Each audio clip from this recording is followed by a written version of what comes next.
Hello friends, कैसे हैं आप लोग। एक बार फिर से स्वागत है आपका अपने चैनल स्टडी विद पीयूष में। आज हम बात करने वाले हैं अर्थव्यवस्था से रिलेटेड महत्वपूर्ण प्रश्नों के बारे में। तो ये हमारी इस सीरीज का अर्थव्यवस्था सीरीज का पहला वीडियो है। अर्थव्यवस्था के महत्वपूर्ण पहलू को जानेंगे, उससे महत्वपूर्ण प्रश्नों के बारे में जानेंगे। परीक्षा के पॉइंट ऑफ व्यू से बहुत ही ज़्यादा इंपॉर्टेंट क्वेश्चन है।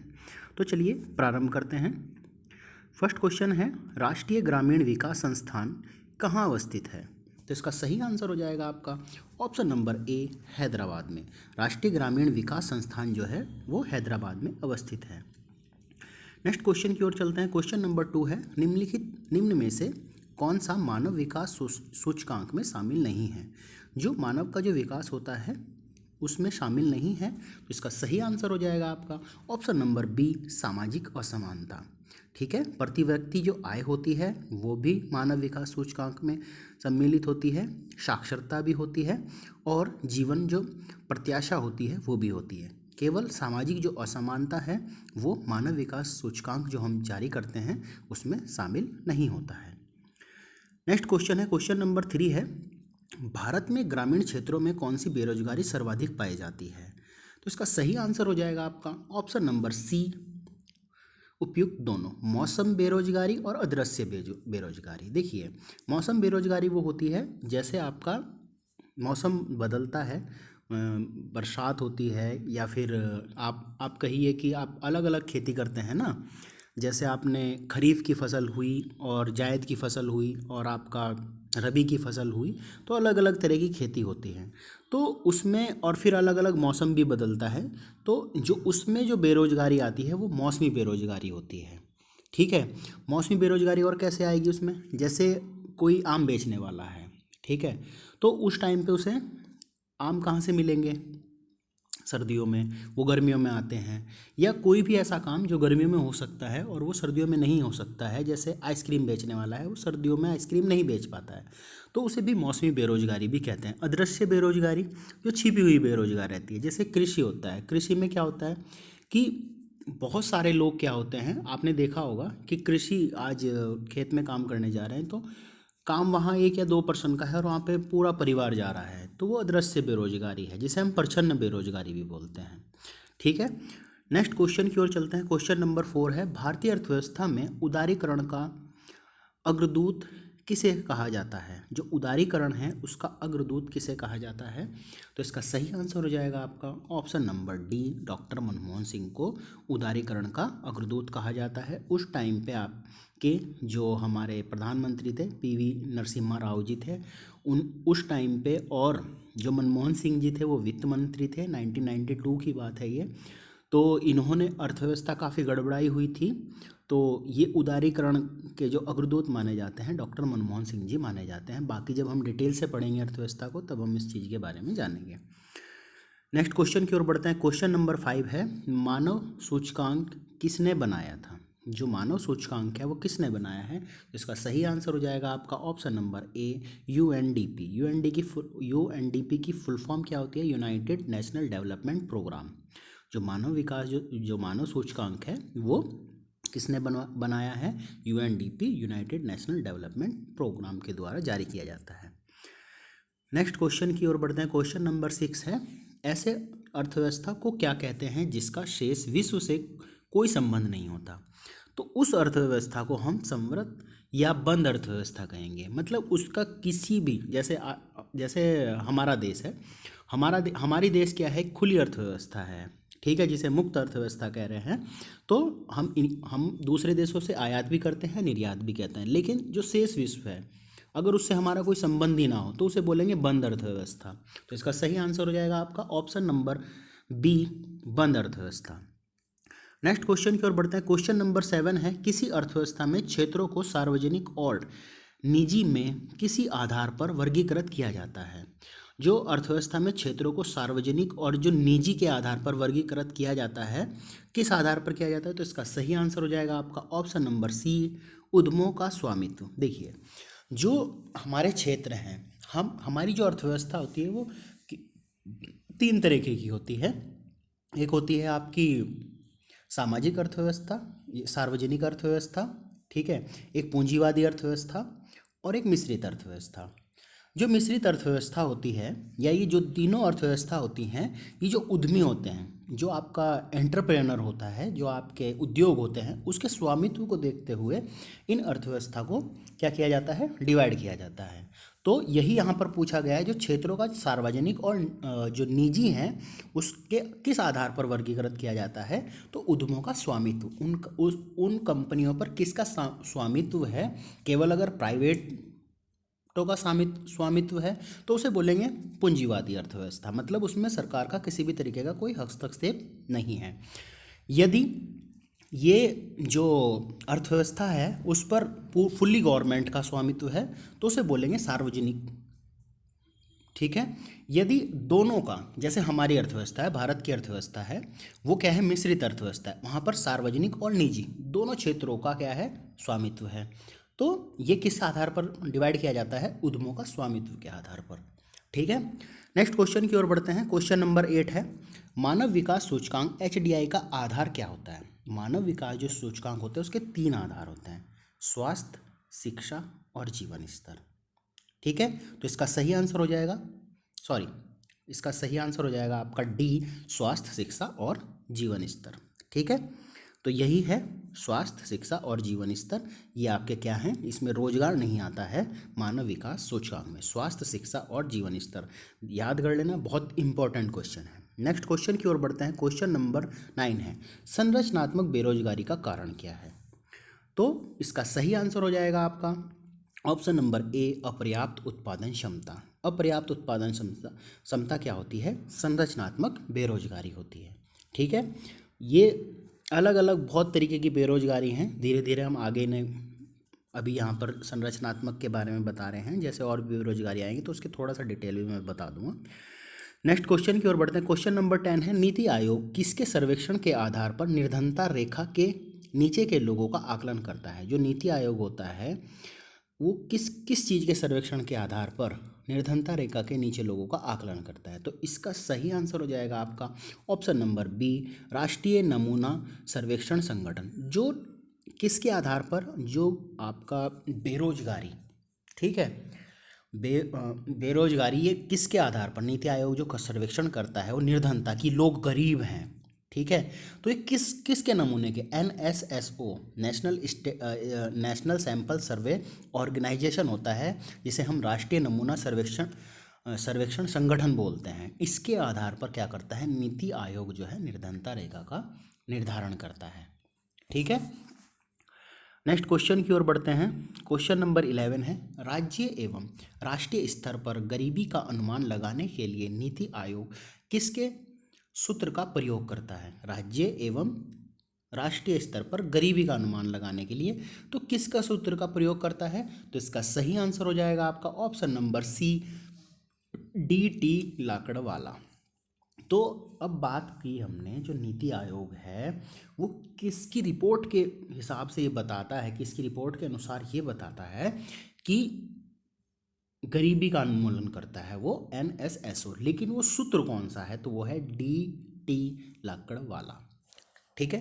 नेक्स्ट क्वेश्चन की ओर बढ़ते हैं। क्वेश्चन नंबर 12 है, निम्न में से कौन सा एक असमानता घटाने का उपाय नहीं है। असमानता घटाने का उपाय क्या नहीं है, तो इसका सही आंसर हो जाएगा आपका ऑप्शन नंबर डी, अर्थव्यवस्था का उदारीकरण। ठीक है।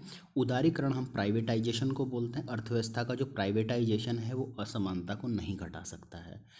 करारोपण कर घटा सकता है, भूमि सुधार, अगर हम भूमियों में सुधार करें, बराबर बांटें तो कर सकते हैं, न्यूनतम आवश्यकता कार्यक्रम हम चला सकते हैं। ठीक है। लेकिन अर्थव्यवस्था का जो उदारीकरण है, प्राइवेटाइजेशन, इससे हम असमानता को नहीं घटा सकते। ठीक है। नेक्स्ट क्वेश्चन है, क्वेश्चन नंबर 13 है, अल्प विकसित देशों में गरीबी का मुख्य कारण है। जो अल्प विकसित देश हैं वहाँ पर गरीबी का मुख्य कारण क्या है, तो इसका सबसे अच्छा ऑप्शन है ऑप्शन नंबर ए है, आय की असमानता। बहुत इजी सा क्वेश्चन है ये। अल्प विकसित देश हैं, अल्प विकसित मतलब हम भी अल्प विकसित ही हैं, चाहे हमें विकासशील बोल लो या अल्प विकसित बोल लो, कुछ भी बोल लो।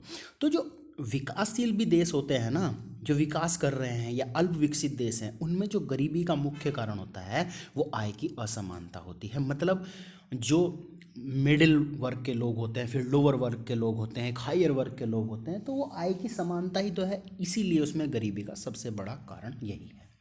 ठीक है, सांस्कृतिक उसमें कुछ नहीं होता है, लोगों में बुद्धि का अभाव मैटर नहीं करता है, स्वैच्छिक निष्क्रियता मैटर नहीं करती है, मेन है आय में असमानता। नेक्स्ट क्वेश्चन है, क्वेश्चन नंबर 14 है, हरित सूचकांक किसके द्वारा विकसित किया जाता है? जो हरित सूचकांक है वो किसके द्वारा विकसित किया जाता है? इसका सही आंसर हो जाएगा आपका ऑप्शन नंबर बी, संयुक्त राष्ट्रीय पर्यावरण कार्यक्रम द्वारा हरित सूचकांक क्या है आपका विकसित किया जाता है, संयुक्त राष्ट्रीय पर्यावरण कार्यक्रम। नेक्स्ट क्वेश्चन की ओर बढ़ते हैं, क्वेश्चन नंबर 15 है, कृषि में मूलतः किस प्रकार की बेरोजगारी की प्रधानता देखी जाती है?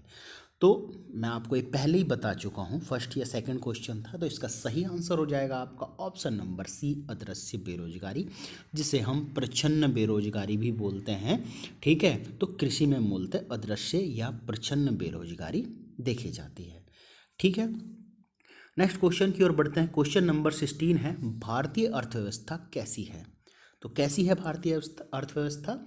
इसका ऑप्शन नंबर आपका डी सही हो जाएगा, मिश्रित अर्थव्यवस्था जो है, भारतीय जो अर्थव्यवस्था है वो मिश्रित अर्थव्यवस्था है। और जो साम्यवादी अर्थव्यवस्था है, सबसे पहले इसे किसने अपनाया? समाजवादी जो अर्थव्यवस्था है, साम्यवादी जिसे हम बोलते हैं, तो सबसे पहले इसे रूस ने अपनाया। ठीक है, सार्वजनिक जो अर्थव्यवस्था है वो सबसे पहले रूस ने अपनाया, फिर चीन ने उसे साम्यवादी के रूप में ग्रहण किया। ठीक है, मतलब जो वहाँ की जो पूरा का पूरा स्वामित्व है, फैक्ट्रीज पे जो वर्क चल रहा है, जो उद्योग हैं, उस पर पूरा का पूरा किसका अधिकार है? आपका सरकार का अधिकार है। और जो अमेरिका है उसने सबसे पहले, जो अमेरिका ने पूंजीवादी अर्थव्यवस्था को अपनाया, जहाँ पर क्या होता है आपका पूर्णतः जो अधिकार होता है उद्योगों पे, मार्केटिंग पे, सब चीज़ों पे वो पूंजीपतियों का होता है। ठीक है, चलिए नेक्स्ट क्वेश्चन की ओर बढ़ते हैं, क्वेश्चन नंबर 17 है, मिश्रित अर्थव्यवस्था से क्या अभिप्राय है? तो वही स्वामित्व, सरकारी एवं निजी क्षेत्र का सह अस्तित्व, तो ऑप्शन नंबर आपका ए सही हो जाएगा, सरकारी एवं निजी क्षेत्र का सह अस्तित्व। नेक्स्ट क्वेश्चन की ओर बढ़ते हैं, क्वेश्चन नंबर 18 है, आर्थिक विकास के दृष्टिकोण से भारत की गिनती होती है? आप सभी जानते होंगे, इसका ऑप्शन नंबर आपका बी सही हो जाएगा, विकासशील। हम विकसित नहीं हैं, हम विकासशील हैं, ना ही हम अर्धविकसित हैं, ना ही हम बहुत ही ज़्यादा पिछड़े हुए हैं, हम विकासशील देशों में जो है हमारे भारतवर्ष की गणना होती है। आर्थिक विकास के दृष्टिकोण से हम विकासशील राष्ट्र के रूप में जाने जाते हैं। नेक्स्ट क्वेश्चन की ओर बढ़ते हैं, क्वेश्चन नंबर 19 है, भारतीय अर्थव्यवस्था का कौन सा क्षेत्र सफल राष्ट्रीय उत्पाद में सबसे अधिक योगदान देता है? तो अभी अभी सकल राष्ट्रीय उत्पाद हम बोलते हैं जीडीपी। ठीक है, जो जीडीपी है, ग्रोस डोमेस्टिक प्रोडक्ट, जो जीडीपी होता है, सकल राष्ट्रीय उत्पाद में सबसे अधिक योगदान किस चीज़ का है? तो इसका सही आंसर हो जाएगा आपका ऑप्शन नंबर सी, तृतीय क्षेत्र। देखिए, इसमें जो भारतीय अर्थव्यवस्था है उसे 3 क्षेत्रों में बांटा गया है, प्राथमिक क्षेत्र, द्वितीय क्षेत्र, तृतीय क्षेत्र। वैसे इसमें हम 5 क्षेत्र पढ़ते हैं, चतुर्थ और पंचम भी, अभी आप केवल 3 को जान लो, यहाँ पे 3 दिखाए गए हैं। प्राथमिक क्षेत्र वो क्षेत्र होते हैं जो फुल्ली पर्यावरण से रिलेटेड होते हैं। ठीक है, जैसे आपका कृषि हो गया, खनन हो गया, मत्स्य पालन हो गया। ठीक है, ये सारी चीज़ें, बागबानी हो गई, ये सारी चीज़ें क्या हैं आपकी प्राथमिक क्षेत्र से रिलेटेड हैं। ठीक है, वो प्राथमिक क्षेत्र हैं, उससे जो भी हमें, वहाँ से जो भी हमें मनी मिलती है, जो भी हमें लाभ होता है, वो जीडीपी में लाभ पहुँचाते हैं। तो जब हमारा देश आज़ाद हुआ तो सबसे ज़्यादा जो जीडीपी को लाभ पहुँचा रहे थे वो पहुँचा रहा था प्राथमिक क्षेत्र। लेकिन आज की तारीख में जो लाभ पहुंच रहा है प्राथमिक क्षेत्र से वो 17% के लगभग है, 17% के लगभग है। और जो द्वितीयक क्षेत्र है वो भी 27-28% के लगभग है, और जो बाकी 54% के लगभग 53-54% के लगभग है तृतीयक क्षेत्र। तो द्वितीय क्षेत्र में आते हैं निर्माण, उद्योग और विनिर्माण क्षेत्र द्वितीय क्षेत्र में आते हैं, और जो तृतीयक क्षेत्र होता है उसमें सेवा, हॉस्पिटल, बस, आपकी ट्रेन्स, ये सब क्या है तृतीयक क्षेत्र में आते हैं। तो सबसे ज़्यादा जो योगदान है वो तृतीयक क्षेत्र का है। जितनी भी सेवाएं हो रही हैं, आपके टेम्पो हो गए, टेम्पो आपको यहाँ से वहाँ ले जा रहा है, वो भी एक सेवा है। आपकी बस है, ट्रेन है, आपकी हॉस्पिटलिटी है, आपका होटल्स हैं जहाँ पे आपको ठीक है, सारी की सारी क्या हैं सेवाएं हैं जो किस में आ रही हैं तृतीयक क्षेत्र में। तो जो सबसे ज़्यादा जीडीपी को भारत की लाभ हो रहा है वो तृतीयक क्षेत्र से हो रहा है आज की तारीख में, मतलब वर्तमान में। जब देश आज़ाद हुआ था तो प्राथमिक क्षेत्र से हो रहा था। प्राथमिक क्षेत्र, द्वितीयक क्षेत्र और तृतीयक क्षेत्र का आपको पता चल गया होगा। प्राथमिक में कृषि से रिलेटेड, कृषि, आपका बागवानी, आपका खनन और आपका मत्स्य पालन, ये सब कुछ प्राथमिक में आते हैं। द्वितीय में निर्माण और विनिर्माण आते हैं। तृतीयक में आपकी सेवाएं आती हैं। That's all. नेक्स्ट क्वेश्चन की ओर बढ़ते हैं। क्वेश्चन नंबर 20 है, कौन सा कार्यक्रम ग्रामीण भारत में गरीबी दूर करने हेतु था? तो ऐसा कौन सा कार्यक्रम है जो गरीबी दूर करने हेतु है? तो इसका सही आंसर हो जाएगा ऑप्शन नंबर डी, तीनों ही कार्यक्रम IRDP, ट्राइसम और NREP जो हैं, तीनों के तीनों क्या हैं गरीबी दूर करने के लिए हैं। नेक्स्ट क्वेश्चन है, वर्ल्ड डेवलपमेंट रिपोर्ट किसका वार्षिक प्रकाशन है? बहुत इंपॉर्टेंट है। तो इसका सही आंसर हो जाएगा आपका option number A, IBRD। IBRD का जो है वार्षिक प्रकाशन है world development report. Next question की ओर बढ़ते हैं। क्वेश्चन नंबर 22 है, मानव विकास सूचकांक HDI किस अर्थशास्त्री की देन है? तो इसका सही आंसर हो जाएगा आपका ऑप्शन नंबर बी, महबूब उल हक। ये जो हैं पाकिस्तान के अर्थशास्त्री हैं और इन्हीं की देन है मानव विकास सूचकांक HDI। ठीक है, नेक्स्ट क्वेश्चन की ओर बढ़ते हैं। क्वेश्चन नंबर 23 है, भारत में निर्धनता के 70 स्तर का आकलन किया जाता है।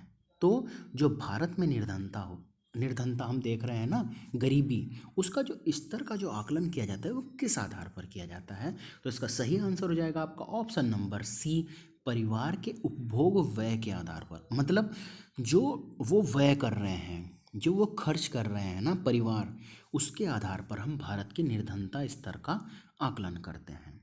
ठीक है, नेक्स्ट क्वेश्चन की ओर बढ़ते हैं। क्वेश्चन नंबर आपका 24 है, भारत के किस राज्य में गरीबी का प्रतिशत सबसे अधिक है?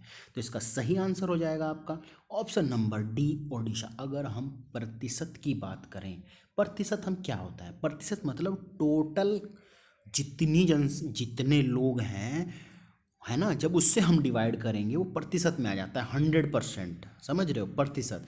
अगर हम प्रतिशत की बात करेंगे तो ओडिशा सबसे गरीब है। लेकिन अगर वैसे किसी राज्य को देखा जाए, राज्य जो गरीबी है, गरीबी सबसे ज़्यादा किस में है, तो वो बिहार में है, और सबसे ज़्यादा जो अमीर है वो गोवा में है। ठीक है, नेक्स्ट क्वेश्चन की ओर बढ़ते हैं। क्वेश्चन नंबर 25 है, बंद अर्थव्यवस्था से क्या समझते हैं?